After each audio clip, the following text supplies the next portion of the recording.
It was a bright and sunny morning in the quiet suburban neighborhood of Maplewood. The birds were chirping, and the scent of freshly cut grass filled the air. Everything seemed normal, almost too perfect, the kind of calm that made every small disturbance feel much bigger. For John, the calm was precious because his daily routine depended on it. He was a man who moved carefully, every step planned, because his wheelchair required space and safety.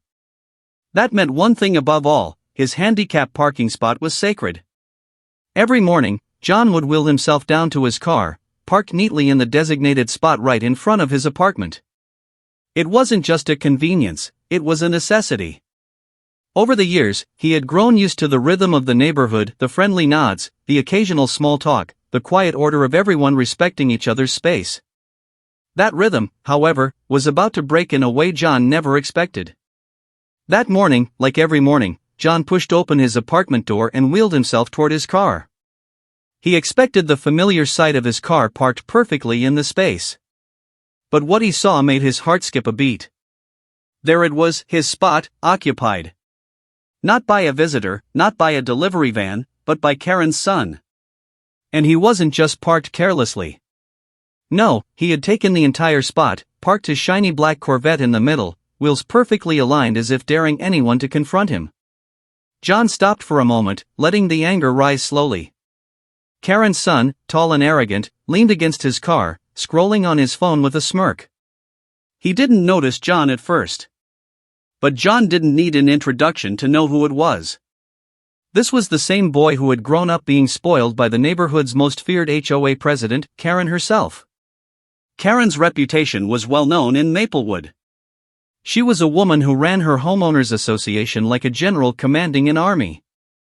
Rules were her weapons, fines were her tools, and anyone who dared to challenge her was crushed with letters, threats, and relentless complaints. Her son, however, seemed to have inherited only the arrogance, without the caution. He thought the neighborhood belonged to him, and apparently, John's spot was just another place to flaunt it. John approached slowly, his hands gripping the wheels of his chair. His mind raced, not with violence, but with the need for justice. This wasn't just about a parking spot, this was about respect, dignity, and the small freedoms that mattered so much in his daily life. "Excuse me," John said, his voice calm but firm. "That's my spot. You can't park there." Karen's son didn't even look up. "Relax, man. It's just for a minute," he said with a casual laugh, still staring at his phone. "You can wait." John felt his patience stretch thin. This wasn't the first time someone had underestimated him. But this time, it was personal. Every nerve in his body told him that letting this slide was not an option. He scanned the street, hoping to see someone who might intervene, but the morning seemed quiet. The neighborhood was still asleep, unaware of the brewing tension. He took a deep breath, trying to think of a plan. Confrontation wouldn't work, not when Karen's son clearly thought he was untouchable. He needed to be smart. He needed to be clever. And above all, he needed to find a way to make sure this didn't happen again. As John sat there, watching the Corvette shine under the morning sun, he noticed small things that made his blood boil. The smug look on the boy's face. The way he tapped his fingers on the steering wheel, acting as if the spot belonged to him. The complete lack of respect. Every tiny gesture was a reminder that he couldn't just roll away and pretend it didn't matter. But the real shock came a few minutes later. Karen herself appeared, walking briskly toward her son. She was wearing her usual sharp outfit, clipboard in hand, her sunglasses reflecting the morning light like armor. She glanced at John, then at her son, and shook her head as if he was the victim. "Sweetie, you didn't do anything wrong," Karen said to her son, her tone dripping with condescension. "He'll understand eventually. Just relax." John's mouth went dry. She wasn't going to apologize. She wasn't going to admit fault. Instead, she was defending the disrespect. He realized, with a sinking feeling, that this was going to be a long battle. This wasn't just about one bad morning, this was about a neighborhood power play. And John had just become a target. He stayed silent for a moment, letting them both walk away, even though his mind was racing. He knew that a simple argument wouldn't work. Words wouldn't change Karen's son. And certainly, the HOA rules wouldn't save him, not when Karen was involved. But one thing was clear, John was not going to let this go. As Karen and her son disappeared into their house, John wheeled himself back to his own apartment, thinking, planning, and simmering with a quiet rage. The story wasn't over. In fact, it had just begun. And while the neighborhood might see him as the quiet neighbor, under that calm exterior, John was already formulating a plan that would make Karen and her son regret underestimating him. That morning, Maplewood seemed peaceful, but a storm was brewing. And it all started with a single stolen parking spot. The morning sun was higher now, casting long shadows across the quiet streets of Maplewood. John sat in his wheelchair just outside his apartment, staring at the empty spot where his car should have been. But there it was again, the black Corvette, gleaming like a challenge, wheels perfectly aligned, as if the car itself was daring him to act. John could feel every passerby's gaze on him, even though most didn't realize it. They saw only a man sitting quietly, but he felt the weight of every glance. Some were curious, others judgmental, and a few even sympathetic. But sympathy didn't solve the problem. This was more than inconvenience, it was disrespect, bold and open. He took a deep breath and wheeled toward the car, determined to confront Karen's son directly. But today, he decided, this confrontation had to be different. Words alone hadn't worked yesterday, the arrogance in the boy's eyes had ignored polite requests. Today, John needed precision. He needed strategy. As he approached, Karen's son noticed him and raised an eyebrow. "You again," he said, smirking. "I thought you'd get used to it." John stopped a few feet away, steadying himself. "I haven't," he said calmly, though his hands tightened on the wheels. "This spot is mine. You have to move." The boy laughed, a sound that grated on John's nerves. "You're funny. You think I care what you think?" What happened next surprised John. Instead of walking away, the boy tapped his phone and called Karen, as if needing backup. Within minutes, Karen appeared, clipboard in hand, and she was ready to lecture John before he even opened his mouth. "John," she said, her tone polite but sharp, "I think there's a misunderstanding. My son didn't mean to upset you. Can't you just let it go this one time?" John blinked. He wasn't expecting this kind of confrontation. Usually, Karen was all rules and strict letters, never personal explanations. And yet, here she was, defending her son before even hearing the situation from him. "I don't think it's a misunderstanding," John replied, his voice steady. "This is my handicap spot. It's not about convenience, it's about necessity." Karen's eyes narrowed slightly, but she smiled. "Oh, John, you always make things sound so dramatic. My son didn't know it was such a big deal. Can't we just resolve this peacefully?" John realized quickly that peacefully wasn't in Karen's vocabulary the way he understood it. Her kind of peace meant bending rules in her family's favor. The smirk on her son's face confirmed it, he was untouchable in his mother's world. A neighbor, Mrs. Patel, came out of her house just then, holding a basket of laundry. "Everything okay here?" she asked, glancing from John to the Corvette. Karen turned to her with a bright smile. "Oh, don't worry, Mrs. Patel. John just thinks every little thing is the end of the world. Isn't that right, John?" John felt a flicker of frustration. Here he was, trying to defend something basic, while the entire neighborhood seemed ready to laugh at him. But he stayed calm. Anger might make him rash, patience might give him an advantage. Karen's son hopped into the Corvette, revving the engine lightly, as if to intimidate. "See, Mom? I don't have to move." "He's overreacting," he said. John realized something important in that moment. This wasn't just a parking dispute, this was a power struggle. Karen's son was using his mother as armor, and the neighborhood as spectators. He was testing boundaries, seeing who would give in first. But John wasn't about to give in. He wheeled closer, his gaze steady. "This isn't about overreacting," he said. "This is about respect. And you're crossing the line." The boy laughed again, louder this time. "Respect? For a wheelchair? Come on, it's a parking spot. It's not like I stole your house. John's heart pounded. He could feel the familiar surge of frustration and injustice. But instead of arguing, he decided to do something unexpected. He smiled, faintly, a smile that didn't reach his eyes. Maybe you don't understand what this spot means, he said softly. Maybe you'll understand soon. Karen raised an eyebrow. John, what are you talking about? But John didn't answer. He wheeled himself back a few steps and took a deep breath. Inside, he was already forming a plan, a clever way to make them understand without stooping to their arrogance. Something that would leave them surprised, maybe even a little embarrassed, but fair.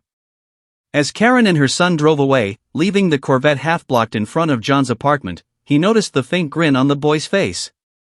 That smirk told him everything. They thought they had one. John turned his attention to the quiet street. The houses looked the same, the mailboxes stood in neat rows, the trees swayed gently in the wind, but everything felt different now. This wasn't just a morning, this was the beginning of a challenge he hadn't expected. And he had to be smart, patient, and creative to win it. He wheeled back into his apartment, the morning sun now reflecting off the shiny black Corvette parked in his spot. He opened his laptop and started jotting down ideas. Every detail mattered, how Karen's son moved, how the car was parked, the timing of his comings and goings. Every small observation would feed into the plan he was already starting to form in his mind. By the time he looked up, the neighborhood seemed ordinary again, quiet, calm, but John knew better. A battle had quietly begun. A battle of wit, patience, and persistence. And this time, John was determined that arrogance and privilege would not win. For the first time in a long while, he smiled. Not because he was happy, but because he knew the game had begun and he was ready to play.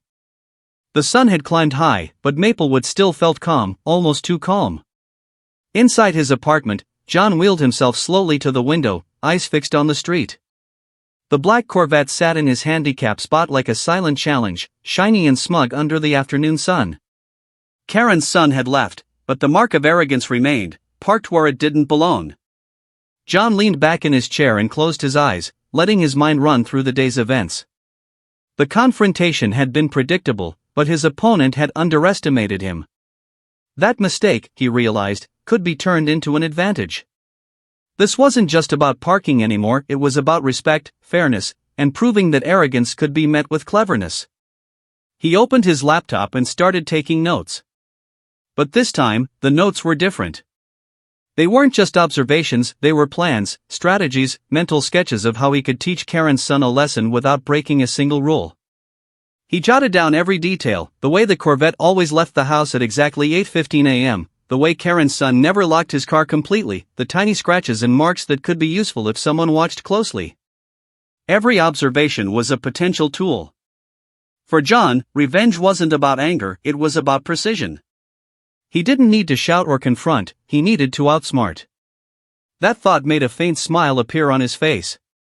He imagined Karen's son arriving the next morning, expecting his usual arrogance to work and instead finding a little surprise waiting for him. He started small. First, he tested the neighborhood's reactions. A few casual questions to neighbors, just to see if anyone had noticed the Corvette parked inappropriately. Most shrugged, some laughed. That gave John a clue, no one would intervene. No one would stop him from acting. The advantage was his. Next, he studied the Corvette itself. Black, sleek, expensive, but careless in ways only someone confident could allow. The wheels, polished, perfect, but he noticed the wheel locks were standard, nothing too secure. The tires, fully inflated, but someone had left a faint scratch on the passenger side rim from a careless maneuver. A clever mind, he thought, could use that. John's plan started taking shape slowly, like a puzzle. First, he would make sure Karen's son noticed him but underestimated him, the arrogance needed to stay intact. Then, he would create a situation where the Corvette would be temporarily unusable, but nothing illegal or harmful. Just clever, perfectly timed, satisfying. He imagined every step. Morning, Karen's son would leave for work as usual, smug as ever. Small distraction, a simple, harmless signal that caught his attention, nothing obvious. Surprise, by the time he returned, his car would be unable to move. No shouting, no threats, just subtle justice. John smiled again. The best part? Karen would see it happen too. Not in person, but through her reactions, text messages, frantic calls, maybe even the neighborhood gossip. She had trained her son to think he was untouchable, but today, John would show him exactly how wrong he was. The day passed slowly as John refined his plan. He double-checked every detail, imagining multiple scenarios. What if Karen's son noticed something was off? What if a neighbor got involved? What if the car wasn't exactly where he expected? Each problem had a solution, each obstacle a clever workaround. By evening, John felt ready. Not nervous, not excited, calm.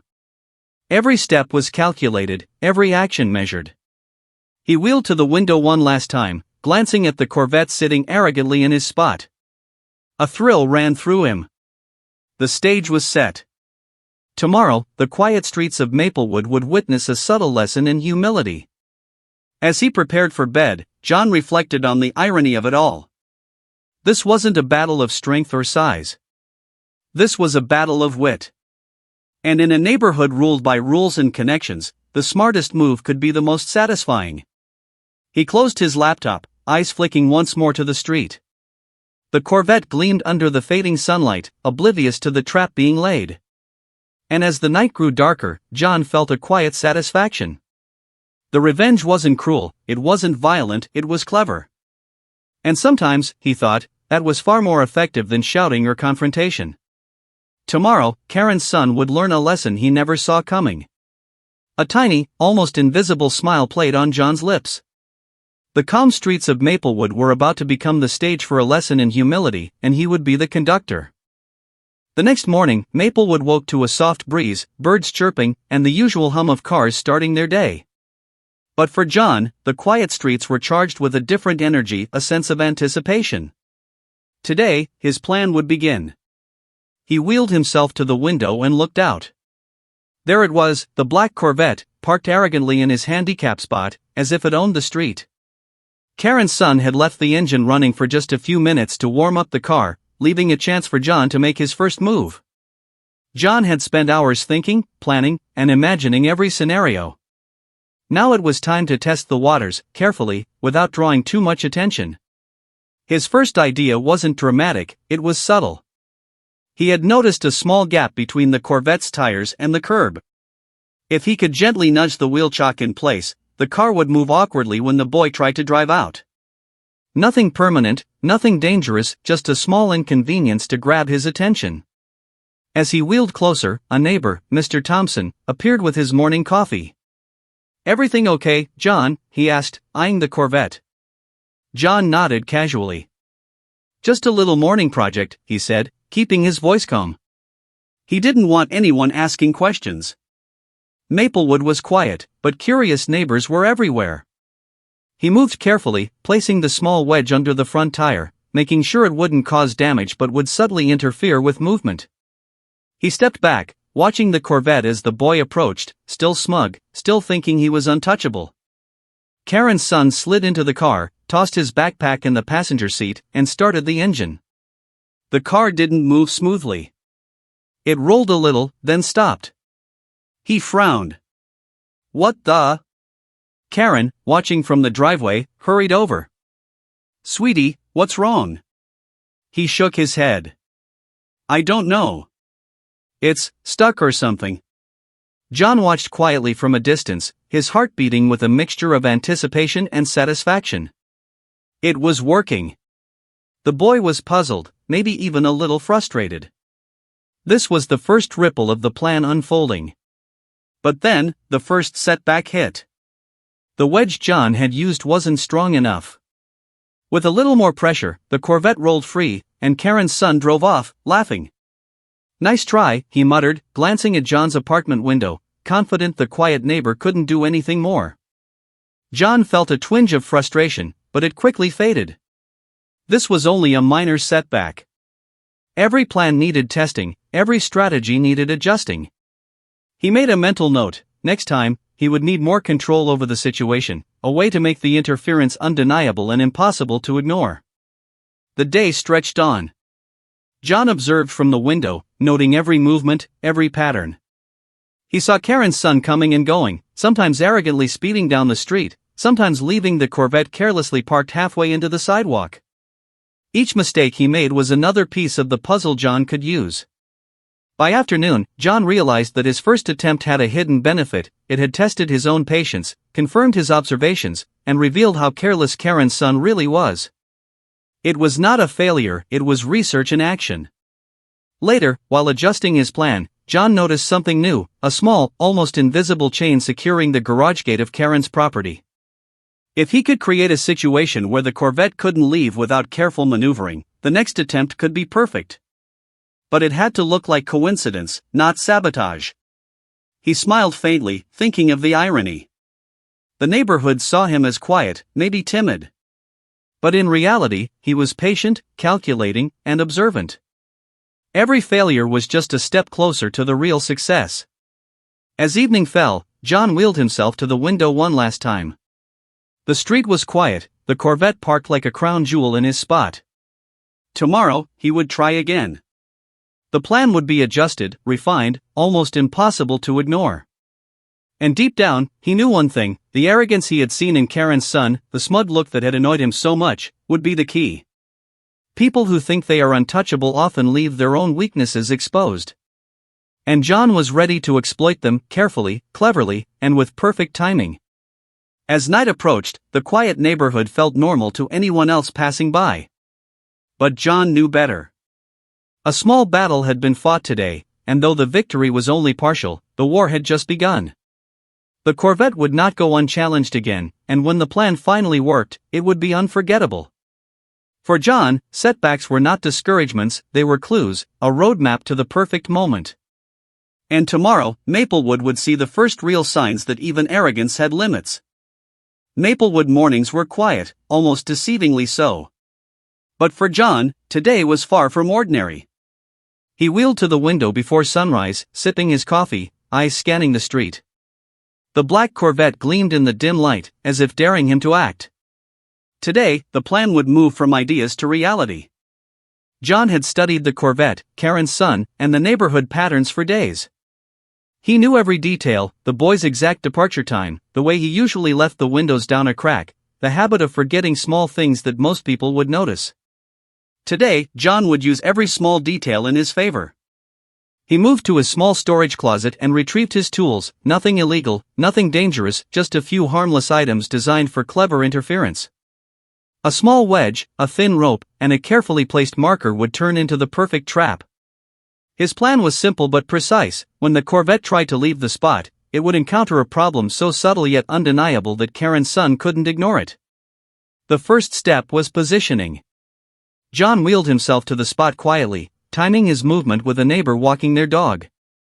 People passing by saw only a calm man adjusting his car slightly, nothing suspicious. But every move had a purpose. The wedge was placed under the front tire just enough to make the car tilt slightly when it moved. The rope was positioned near the back wheels, not touching, just enough to create tension if shifted. John stepped back, heart racing, yet calm. Every second mattered. And then, as if on cue, Karen's son appeared, bouncing out of his house, phone in hand, still half asleep but already radiating arrogance. He slid into the Corvette, tossing his backpack onto the seat. He didn't notice John at first. Perfect.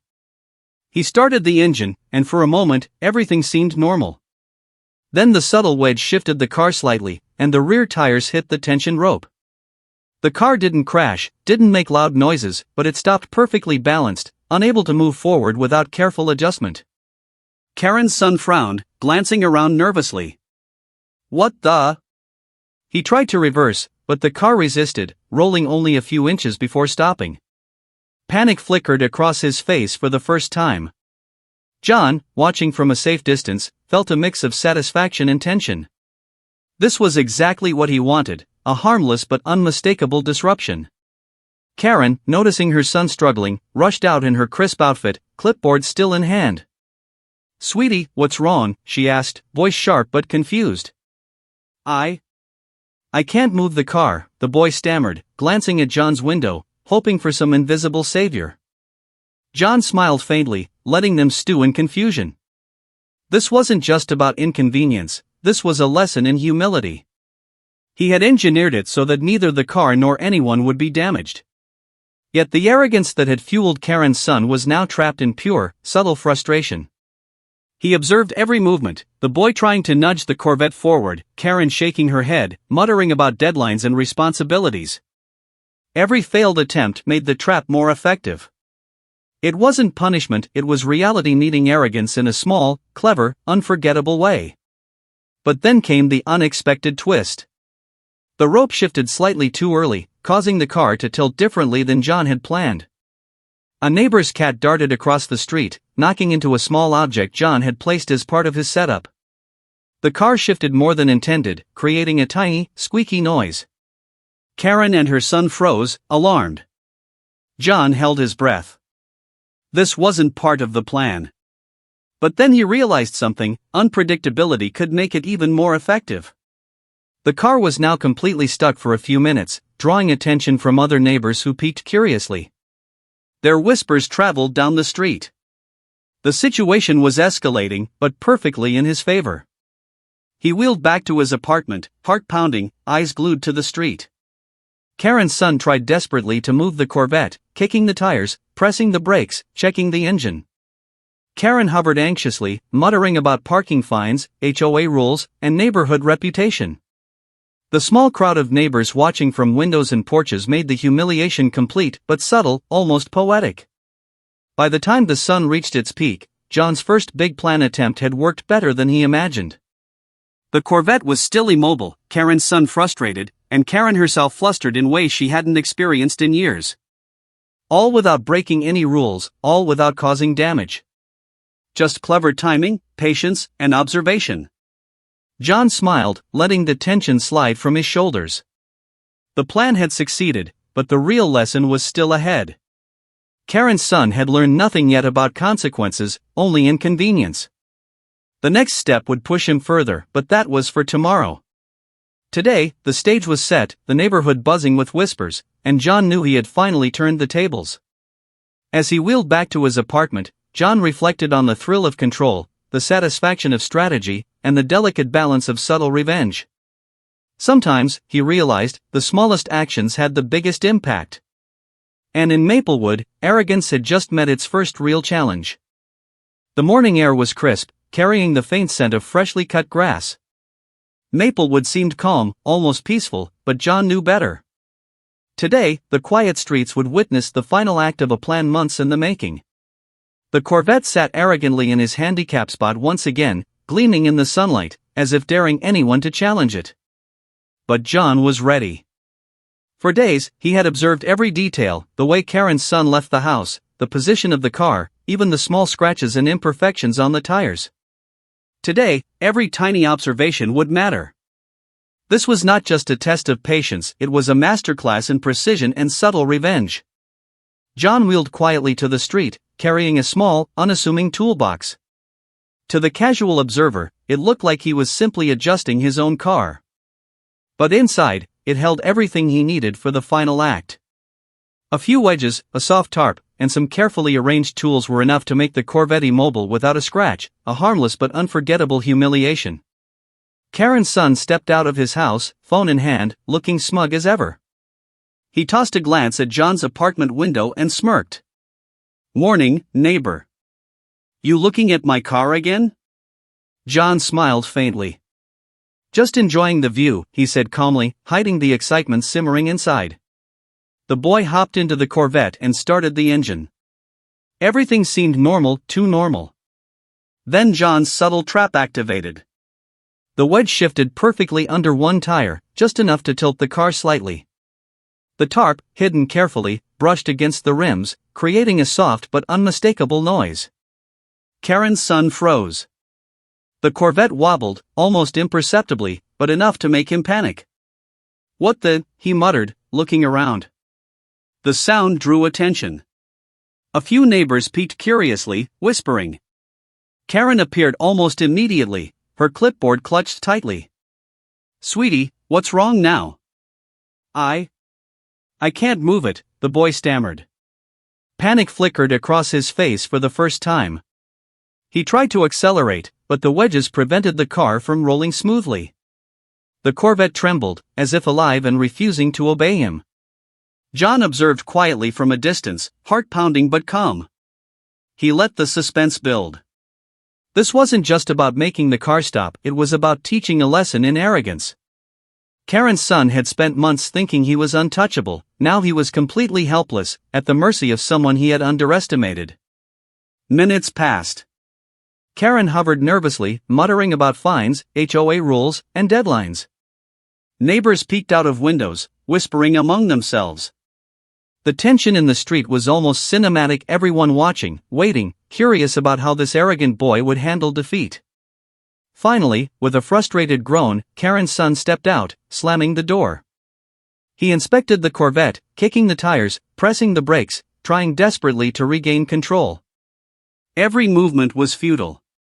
The car sat there, perfect and shiny, completely immobile.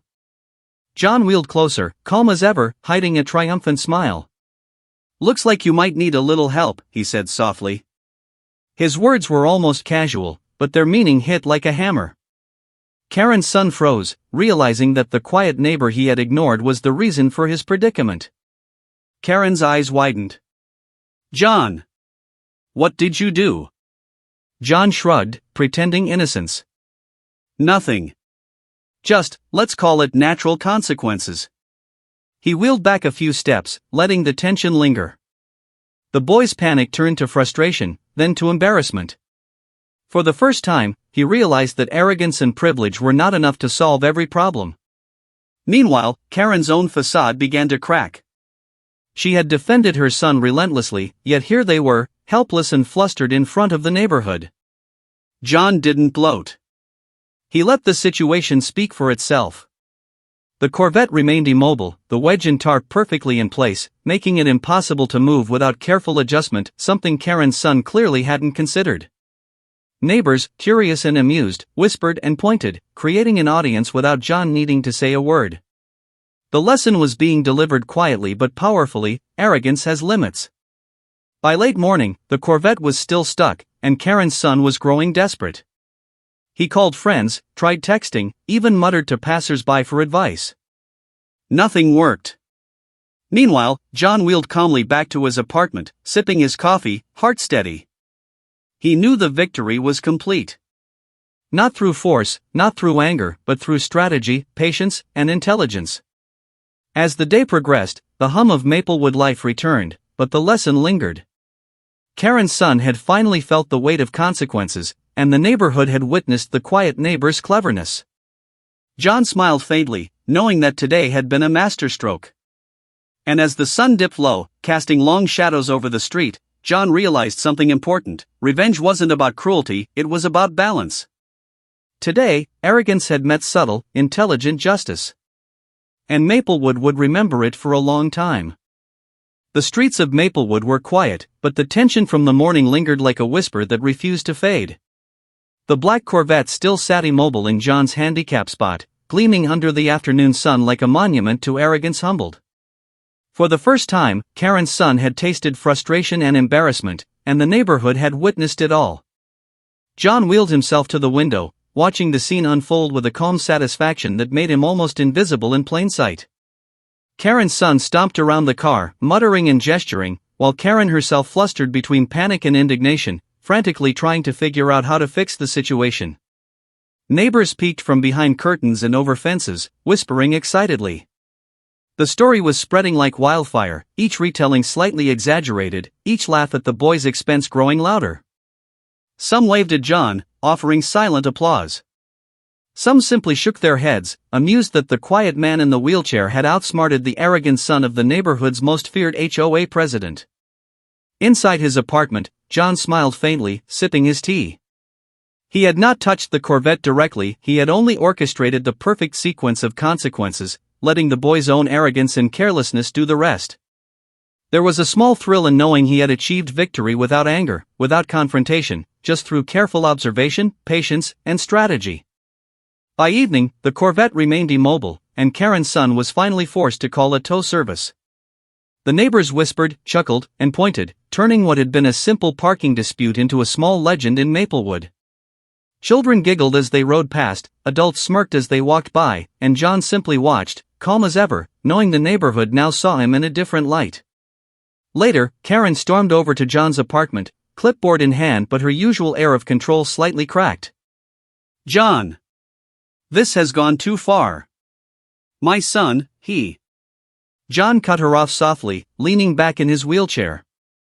"I didn't do anything, Karen. The car, well, let's just say it took care of itself." Karen's eyes narrowed, frustration simmering, but John's calm demeanor left her with no argument. The unspoken truth hung in the air: John had outsmarted her and her son, all without a single violation of the rules she loved so much. The following days, the neighborhood whispered about the incident. Karen's son became noticeably more cautious, less smug, and a little more respectful when passing John on the street. It wasn't revenge in the traditional sense, it was a lesson learned, subtle yet unforgettable. John wheeled to his handicap spot one morning, finally parking his own car safely where it belonged. The Corvette was gone, and for the first time in weeks, peace had returned. But something had changed. The neighborhood had learned that quiet patience, careful observation, and clever thinking could challenge even the most arrogant. As he wheeled back inside, John reflected on the experience. Arrogance, he thought, often hides weakness. Confidence without respect leads to downfall. And patience, strategy, and intelligence, those were true power. He had not only reclaimed his spot but had restored balance, quietly but decisively. That evening, as the sun set over Maplewood, John felt a small, almost mischievous satisfaction. The streets were calm again, the neighbors returning to their routines, and somewhere in the distance, he imagined Karen plotting her next move, though he knew he would be ready. After all, he had learned one thing: in a neighborhood like Maplewood, sometimes the quiet ones are the smartest, and patience is the deadliest weapon of all. And with that, John wheeled himself inside, ready for the next day, the next challenge, and the next lesson, because in Maplewood, stories like this were never truly over.